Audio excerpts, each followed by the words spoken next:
My name is Randy Johnson, 68 years old now, with hands still calloused from 30 years at the Westbrook manufacturing plant.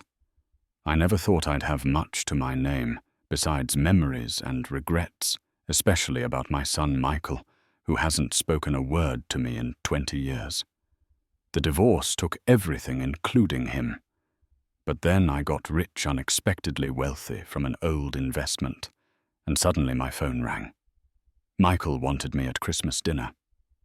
After 2 decades of silence, the timing wasn't subtle.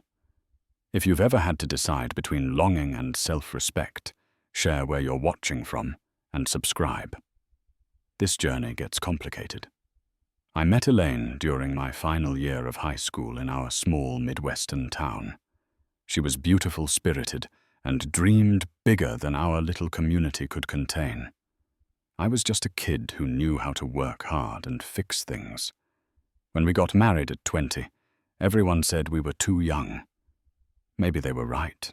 We started our life together in a tiny rental house on Maple Street, barely more than a glorified trailer, but it was ours. When Elaine told me she was pregnant just a year into our marriage, I felt terror and joy in equal measure. I hadn't planned on being a father so young, but the moment I held Michael in my arms, everything changed. His tiny fingers wrapped around mine, and I made a silent promise that he would never know the kind of hardship I grew up with. I took every overtime shift the factory offered. Weekends, holidays, night shifts. I grabbed them all. The Westbrook manufacturing plant wasn't glamorous work, assembling industrial components on the line, but it paid reliable union wages.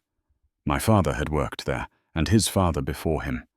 It was honest work that broke your body down over time, but it fed your family. While I was working those long hours, Elaine was home with Michael. I'd leave before dawn, and often return after he was asleep. I'd creep into his room, just to watch him breathe, sometimes falling asleep in the chair beside his bed, still in my work clothes. "You're missing everything," Elaine would say. "He said a new word today. He took his first steps. He asked where Daddy was." "I'm doing this for him," I would answer. "For us." But the truth is, I was missing everything. I have only snapshots of Michael's early childhood brief moments between shifts. The day he rode his bike without training wheels, I was there, but I'd missed the weeks of him practicing. The Christmas morning when he got his first baseball glove, I saw his face light up, but I missed teaching him to throw during the spring because I was working 60-hour weeks to pay off medical bills from Elaine's appendectomy. I told myself it was temporary, that once we got ahead financially, I'd cut back my hours. But there was always another bill, another reason to work more. I was building a future for my family, but missing the present. When Michael was 10, I came home early one day, a rare occurrence. When the line broke down and they sent us home. I found Elaine's car in the driveway at an odd hour, and for a moment I was excited for the unexpected time together. Then I saw the unfamiliar sedan parked down the street. I still remember the creak of our bedroom door as I pushed it open. The image of Elaine with James Westfield is burned into my memory. He was an investment banker who'd recently moved to town driving a car that cost more than I made in 2 years. "It's not what you think," she said, but it was exactly what I thought. The divorce was ugly. Elaine claimed I had been an absent father, emotionally unavailable. She wasn't wrong about the absent part, though she never acknowledged why I was working so much. James had money, a big house in the good part of town, and a schedule that let him be home for dinner every night. He could give Michael and Elaine the life I had been killing myself to provide, but hadn't quite reached. The custody battle drained what little savings I had. My attorney was no match for the high-priced lawyer Elaine had. When the judge awarded her primary custody, I felt like my heart had been ripped out. I was granted visitation every other weekend and Wednesday evenings, which was difficult to maintain with my work schedule. I tried to adjust my shifts, but it wasn't always possible. Sometimes I had to cancel visits, and each time I could see Michael drifting further away. James was taking him camping, teaching him to golf, attending his school functions. All the things I wanted to do but couldn't, because I was working to pay child support and keep a roof over my own head. By the time Michael was in high school, his visits had become less frequent and more uncomfortable. He had a bedroom at James's house with a computer and all the latest gadgets. My small apartment with the fold-out couch seemed embarrassing to him. The last time I saw him, he was 22 and had just graduated college, a degree I had contributed to, but received no acknowledgement for. He came to my apartment unannounced. "I've been doing a lot of thinking," he said, standing stiffly in my living room, not taking a seat. "About our relationship." I felt hope rising. Maybe he was finally seeing things clearly as an adult. "I don't want you to contact me anymore." He continued, his voice flat. "You were never there when it mattered. Don't bother trying to be part of my life now." I tried to explain to make him understand the impossible choices I'd faced, but he wasn't interested in explanations. "Mom and Dad are moving to Connecticut for Dad's promotion," he said. "James had become Dad, and I was just Randy. I'm going with them to start my career there. It's better if we make a clean break." And with that, he walked out of my life. No goodbye, no closure. Just 20 years of silence that started that day. The first year after Michael cut contact was the hardest. I kept expecting him to call to realize he had been unfair to want to hear my side of things. I sent birthday cards, Christmas cards, congratulation notes when I heard through mutual friends about his achievements. They all came back marked return to sender or simply went unanswered.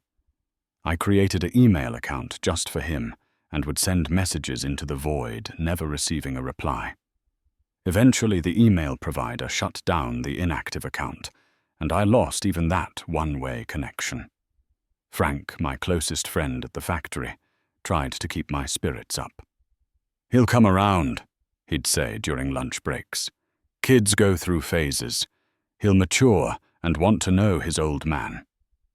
But the years stretched on, and that day never came. I learned about Michael's life in fragments and glimpses. When he graduated law school, I sat in the back of the ceremony, just another face in the crowd. I saw him scan the audience as he walked across the stage, but his eyes passed over me without recognition, or perhaps without wanting to recognize. When he married Victoria, I wasn't invited. I stood across the street from the church, watching guests arrive in their fine clothes. I caught a glimpse of Michael in his tuxedo, handsome like his mother with my chin and eyes. I didn't stay for the ceremony. It felt too much like trespassing. I learned about the birth of my grandchildren, twins named Emily and Jason, through an obituary for Elaine's mother that listed them as survivors. Twins run in my family. My father was a twin, but Michael wouldn't know that. We never had the chance to discuss family history. My apartment became a strange museum of a relationship that no longer existed. I kept a wall of photographs, Michael's school pictures that stopped at age 10, newspaper clippings of his academic achievements, and later his legal career success. I had a closet filled with unwrapped gifts books I thought he might enjoy, a hand-carved chess set for his 30th birthday. Baby blankets I made for the twins when I heard about their birth. Meanwhile, life went on in its relentless way. I continued at the factory, my body growing more tired, my hands developing arthritis from decades of repetitive work. I saved what I could, lived frugally in the same one-bedroom apartment, and tried to find meaning outside of the fatherhood that had been taken from me. I developed routines to keep the loneliness at bay. Thursday night poker with Frank and some of the other factory guys. Sunday morning coffee at Lou's Diner, where the waitresses knew my order by heart. I volunteered at the local Veterans Center, fixing things around the building, finding purpose in being useful. Every Christmas, I would drive by Michael's house when he still lived in state. I never stopped, never intruded, just drove slowly past to see the lights, to imagine the life inside. After he moved away, I lost even that small connection. The factory closed 5 years ago, when I was 63. Foreign competition, they said. Too expensive to manufacture in America.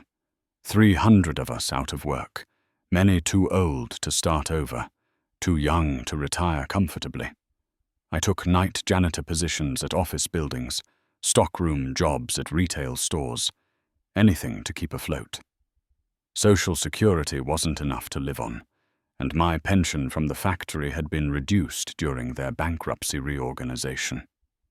I moved to a smaller apartment, sold my car for a cheaper model, cut every expense I could. At an age when many were enjoying retirement and grandchildren, I was mopping floors and wondering how long my body would allow me to work. The holidays were the hardest. 20 consecutive Thanksgivings. Christmases. Birthdays spent alone or with kind but pitying friends who invited the poor, lonely guy to their family celebrations. I always brought nice gifts for their children and grandchildren, perhaps compensating for the gifts my own grandchildren would never receive from me. Through it all, I kept Michael's number in my phone, though it changed over the years. I never called it.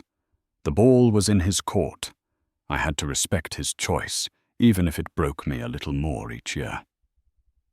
I met Douglas Bennett in 3rd grade when we both got in trouble for dismantling the classroom clock to see how it worked. We remained friends through school, though our paths diverged after graduation.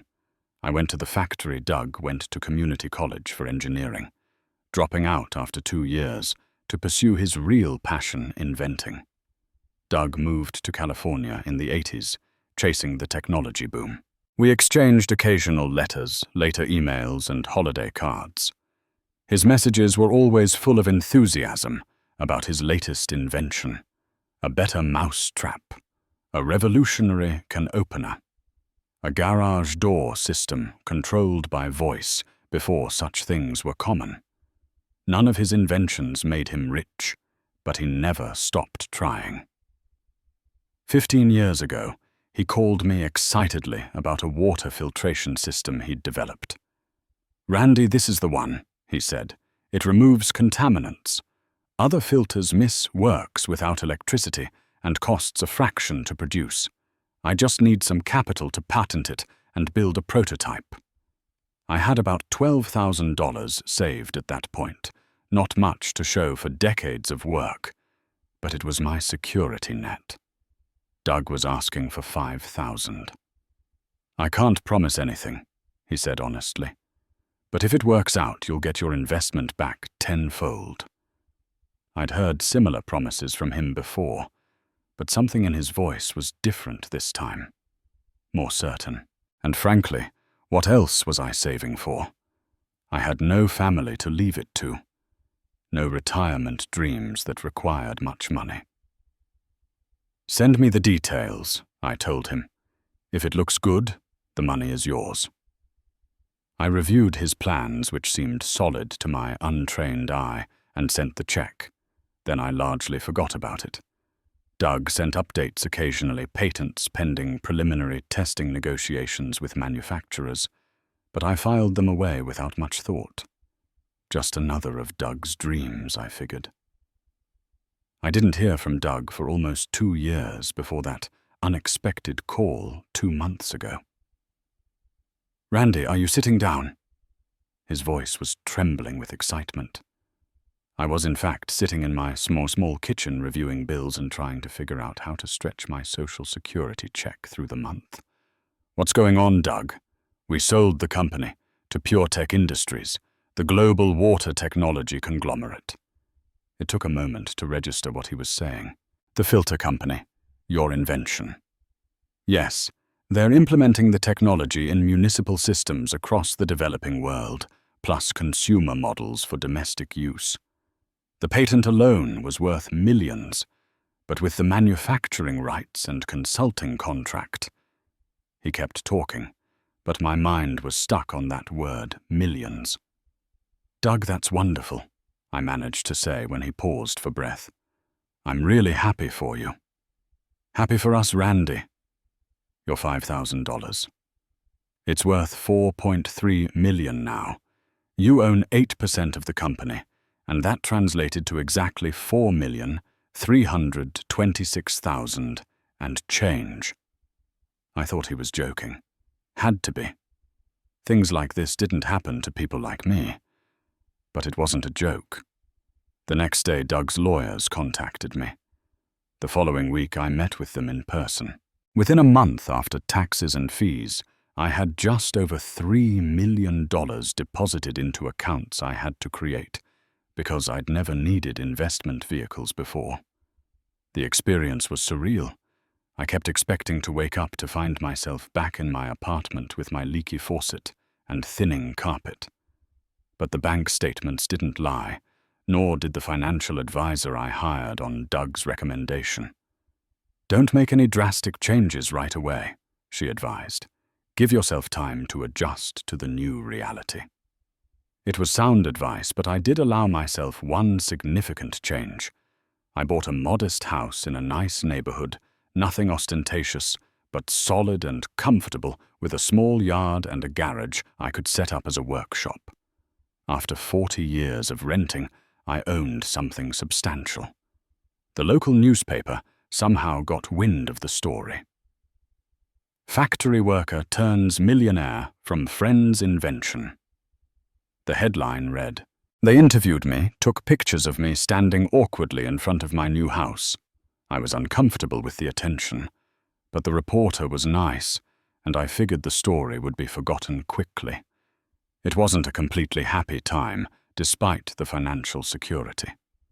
I found myself thinking about Michael, constantly wondering if he would see the article, what he would think. I had everything I needed materially, but the hole in my life remained unfilled.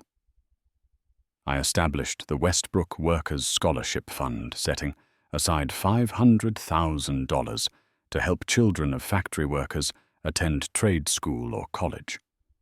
It felt right to use some of this unexpected fortune to help families like mine had been hard-working people trying to give their kids a better chance. I bought new clothes because my old ones were worn thin. I replaced my 15-year-old car with a reliable, though not flashy, newer model. I ate at restaurants occasionally, though I still felt uncomfortable spending $30 on a single meal when I had spent decades counting every penny. People treated me differently once word spread about my wealth. Former co-workers called with business ideas. Distant acquaintances suddenly wanted to reconnect.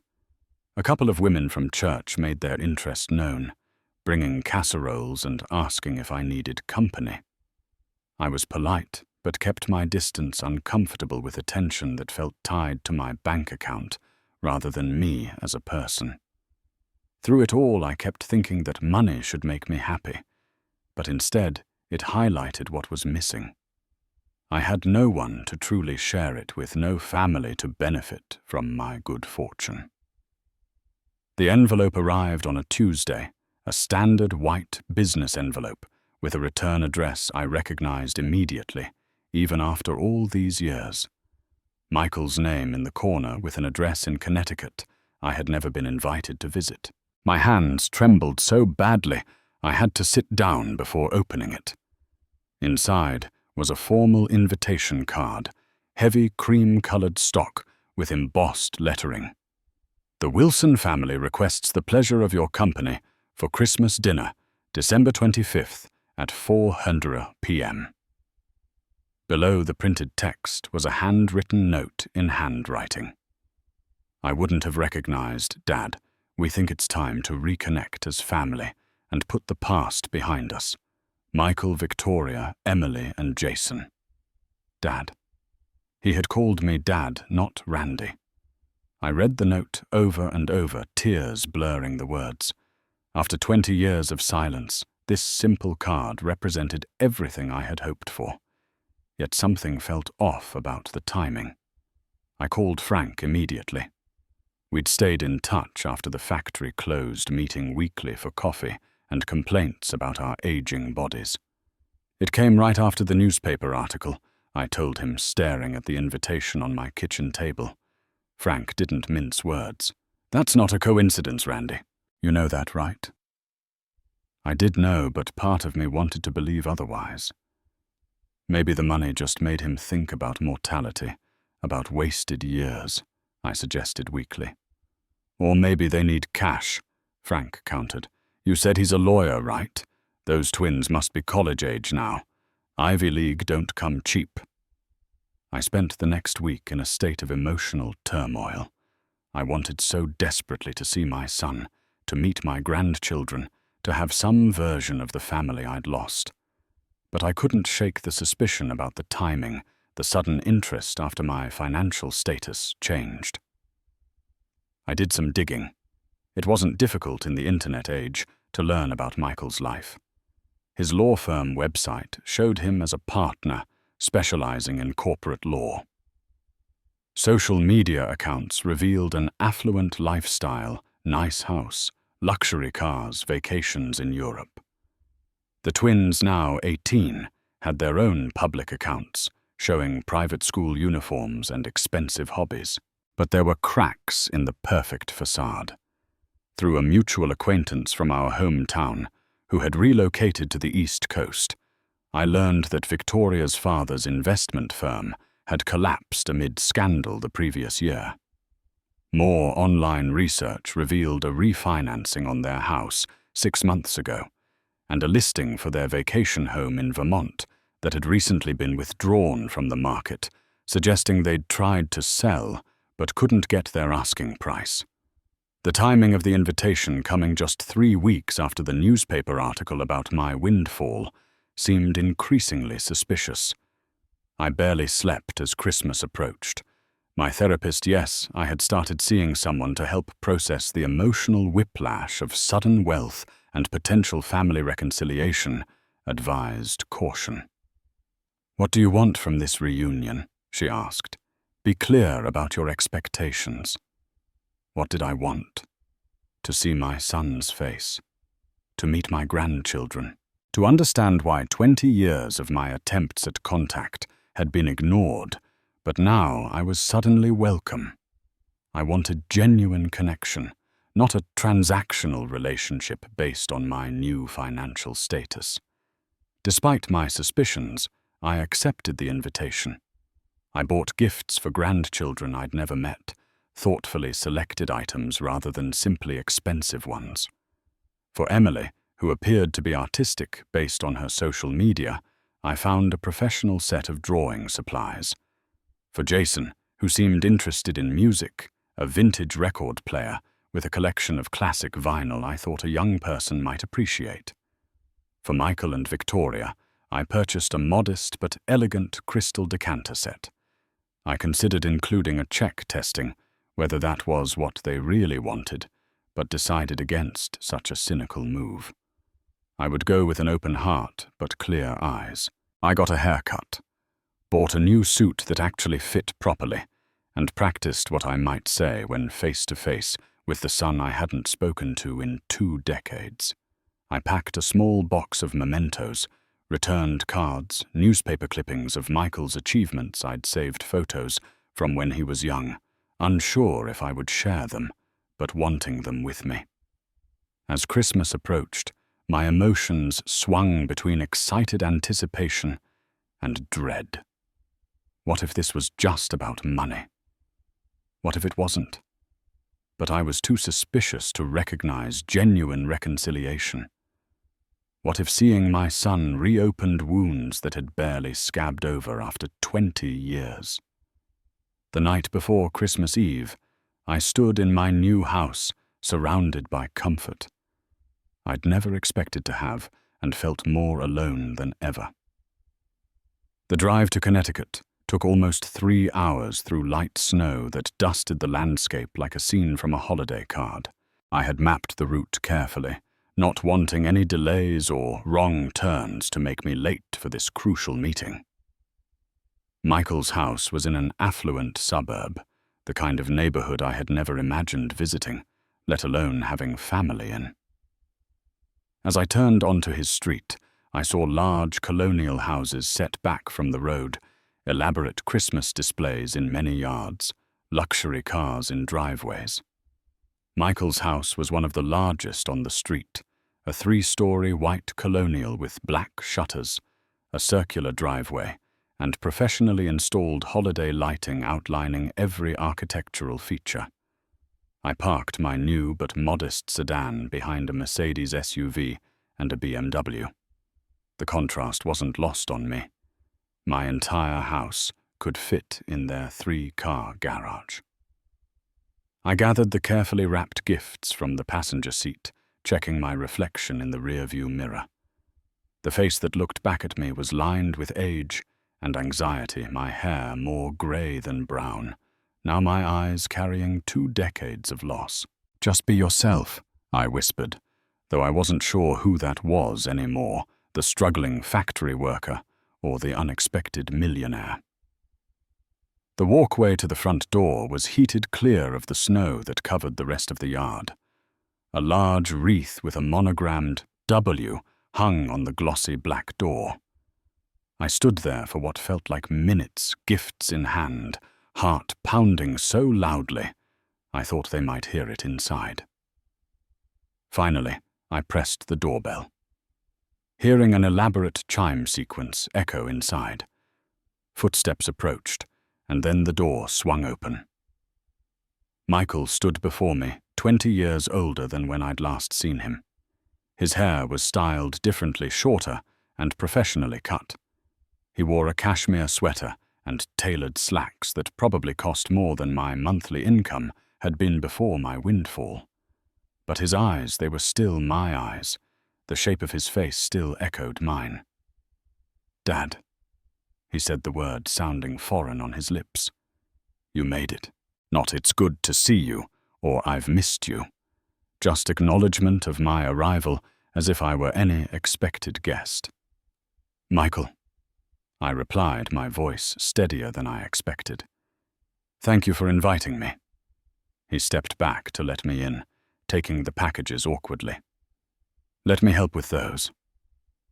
The house was immaculate inside, professionally decorated for the holidays, with a color-coordinated tree that touched the vaulted ceiling. Everything matched the ornaments, the wrapped packages beneath, even the stockings hanging from the marble fireplace mantel.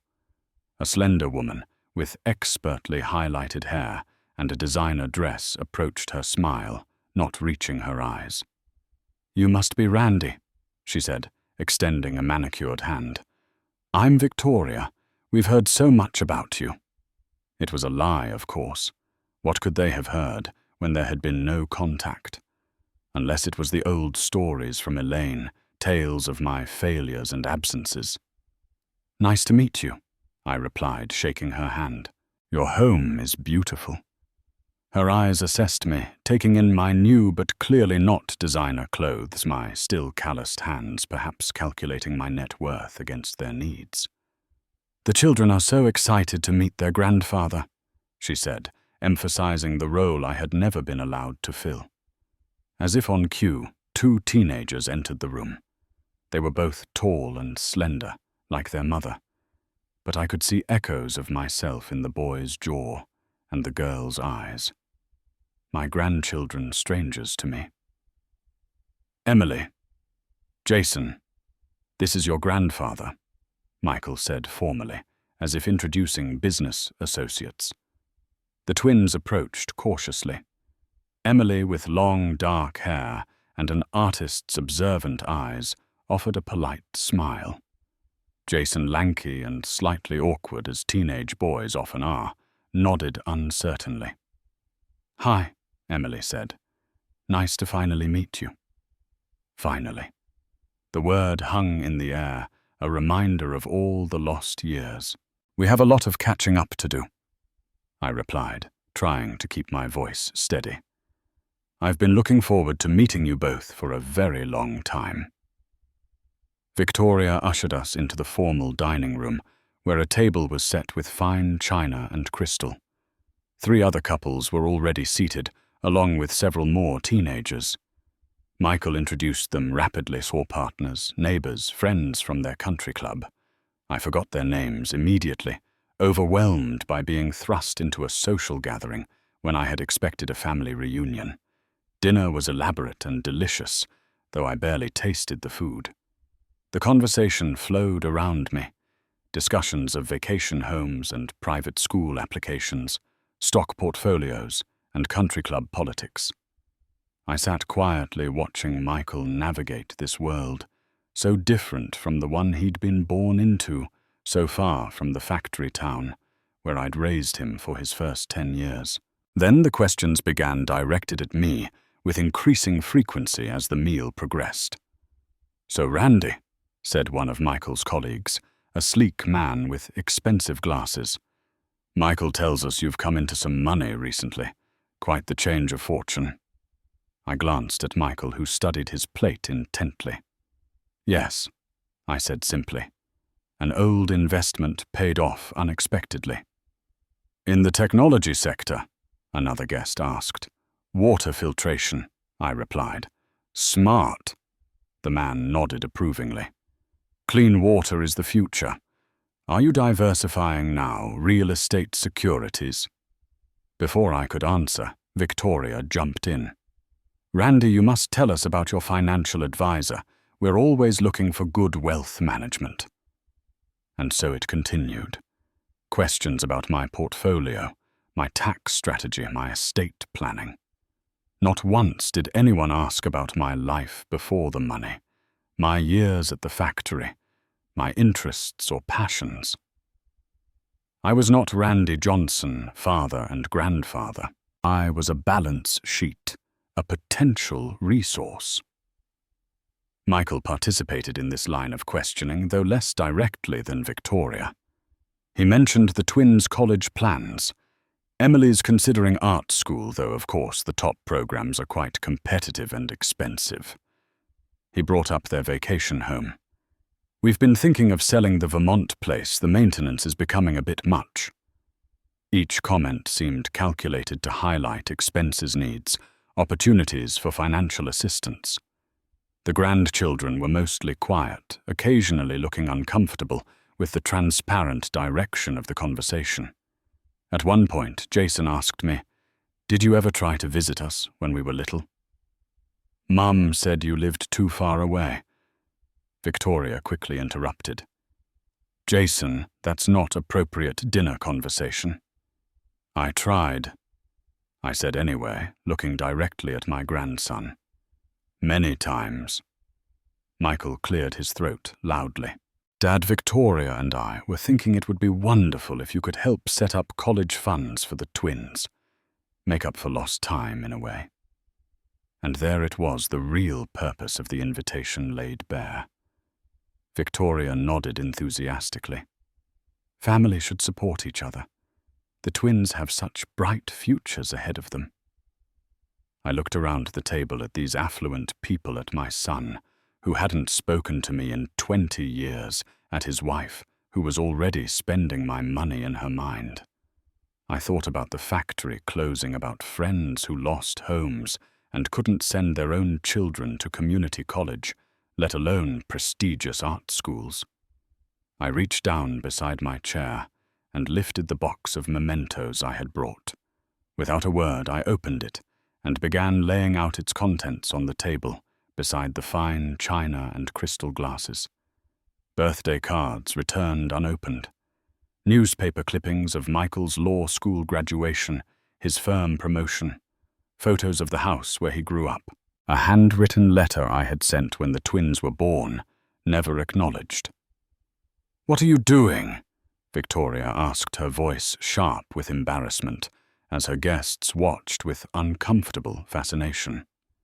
"Sharing our history," I replied calmly. The table fell silent as I continued placing items from the box between the dinner plates and wine glasses. 20 years of attempted connection laid out like evidence. "These are all the cards I sent that came back marked, 'Return to sender.'" I explained, my voice steady, despite the emotion rising in my chest. "Every birthday, every Christmas, every milestone I could learn about, through friends or the alumni newsletter." Michael stared at the items, his face a complicated mix of emotions. Victoria looked mortified, glancing anxiously at their guests.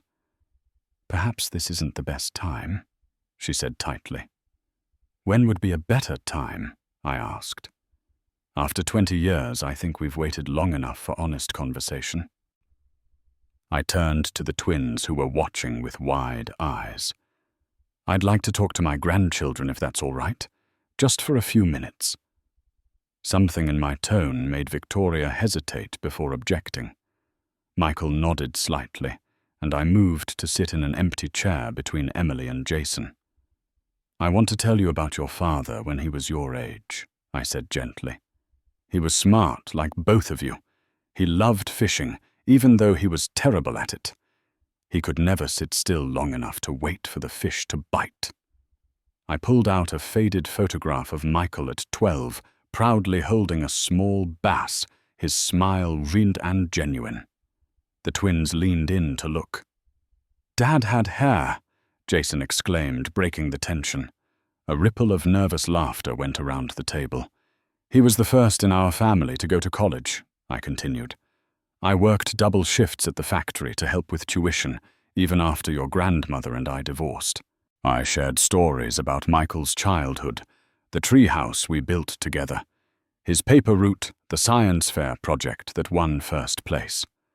Simple stories about a boy they had never known, a father I had once been. Victoria grew increasingly agitated as the conversation moved away from financial matters. "This is all ancient history," she said dismissively. "We should be focusing on the future, not dwelling on the past." "The past and future are connected," I replied, "just like family should be." I turned back to Michael, who had been uncharacteristically quiet.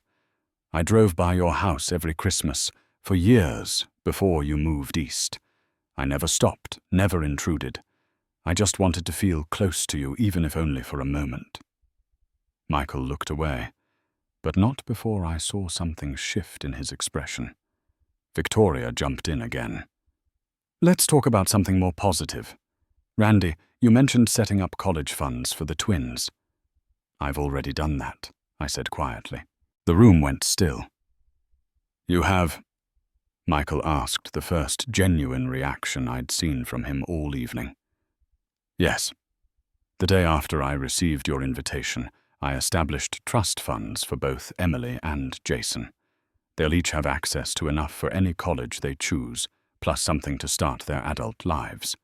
The trusts are ironclad and can only be used for education and a few other specific purposes. Neither you nor Victoria can access the money." Victoria's smile froze on her face. "That's very generous." "It's not about generosity," I replied. "It's about values, which is what real inheritance is about." I looked around the table at the uncomfortable guests, the confused grandchildren, my son, who was somewhere between embarrassed and intrigued. "Family isn't about what you can get from each other." I continued, my voice gentle but firm. "It's about what you give time, attention, understanding, forgiveness, none of which can be bought." I turned to the twins. "I have gifts for you both.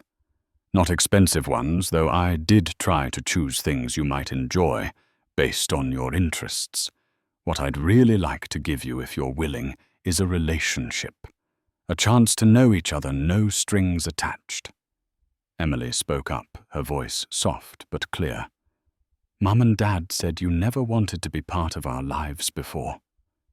The accusation stung, but wasn't surprising. "I have wanted nothing more since the day I learned you were born," I told her honestly.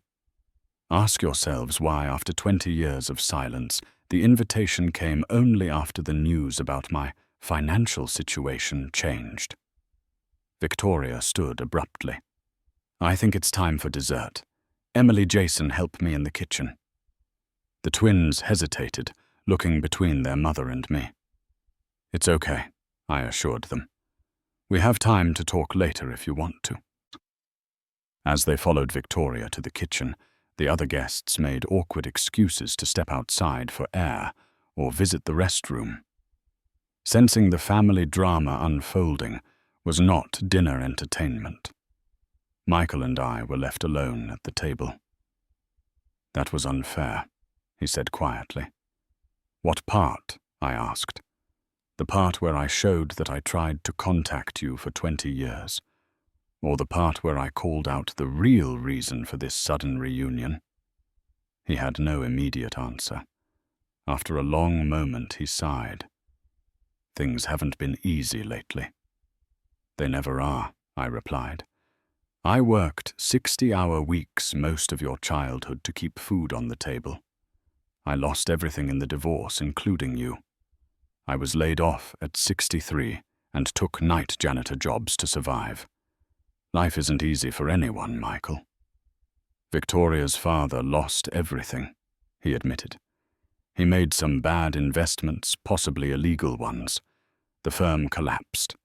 We had been counting on that inheritance for the twins' education. At least he was being honest now, so I was the backup plan." He had the grace to look ashamed. "It wasn't entirely like that. When I saw the article about you, it made me think about time-passing opportunities lost." Victoria returned with dessert, the twins and other guests trailing behind. The remainder of the evening passed in strained politeness. I gave the twins their gifts, which they seemed genuinely touched by. Emily's eyes lit up at the professional drawing supplies, and Jason immediately started examining the vintage records I'd included with the turntable. As the evening wound down, I thanked Michael and Victoria for the invitation and said my goodbyes to the guests I'd barely spoken with. I hugged my grandchildren awkwardly, but sincerely, and told them they could call me any time. When I reached the door, Michael followed me out to my car. Away from Victoria's influence, something in him seemed to shift. "Why did you keep trying?" he asked suddenly. "After all those returned cards and unanswered calls, why didn't you just give up?" I looked at my son in the glow of the elaborate Christmas lights. "Because you're my son," I said simply, "and love doesn't have conditions." He seemed to struggle with this concept, so at odds with the transactional world he had built around himself. "If you ever want to know your father, not my money, but me." "I'm here," I told him. "The door is open, Michael, but I won't be used not even by my own child." I drove home alone through the quiet, snow-covered night. The pain was still there, but something else too. A sense of peace that came from speaking my truth, from maintaining my dignity while still leaving room for genuine connection. Christmas morning, I woke in my new house alone, as I had been for 20 consecutive holidays. But something felt different. I had faced my deepest hurt and stood my ground with love rather than bitterness. My phone buzzed with a text. From Michael, "The kids loved your stories. Merry Christmas, Dad." A small message. Nothing dramatic, but the first voluntary communication in 20 years. A tiny seed of possibility. 3 weeks after Christmas, the doorbell rang on a Sunday afternoon. I wasn't expecting anyone, and approached the door cautiously. Through the peephole, I saw Michael standing alone on my porch, shifting uncomfortably from foot to foot. I opened the door, surprised and wary. "Michael." "Dad," he said, then seemed at a loss for words. I was in the area for a client meeting and thought. I don't know what I thought. I stepped back. "Come in.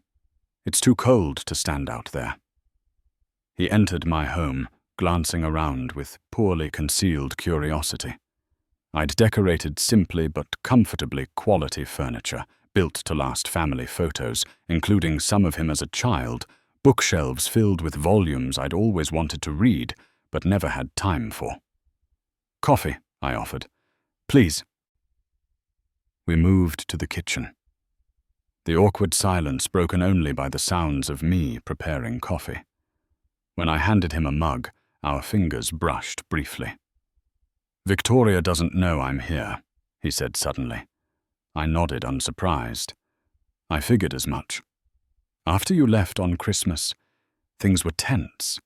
She was angry that you had exposed our financial situation in front of her friends. I was angry too at first. "But not anymore?" I asked. He stared into his coffee. "I've been thinking about what you said, about the cards you sent, the visits you tried to make, about driving by the house on holidays." He paused. "Mom told me you never tried to contact us after the divorce, that you were happy to be free of family responsibilities."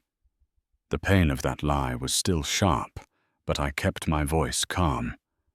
"I paid child support every month, even when I had to work double shifts to make it happen. I showed up for every scheduled visitation, unless I was working, and then I tried to reschedule. I called on your birthday, every year, even after you stopped taking my calls." "I don't remember it that way," he said, but doubt had crept into his voice. "You were 10 when your mother left. Old enough to remember some things, but young enough to be influenced by what you were told. By the time you were old enough to make your own judgments, we were already estranged." He nodded slowly. "Mom passed away 5 years ago. Did you know?" "I heard. I sent flowers to the funeral home. I never saw them. I didn't expect you would." We sat in silence for a while. Two men connected by blood, but separated by decades of misunderstanding. "The twins keep asking about you," Michael finally said. "They want to know more about where their father came from, about their grandfather." "I'd like to know them too," I replied. "No strings attached, no financial expectations, just family getting to know family." "Victoria thinks," I interrupted gently. "This isn't about what Victoria thinks. It's about what you think, what you want."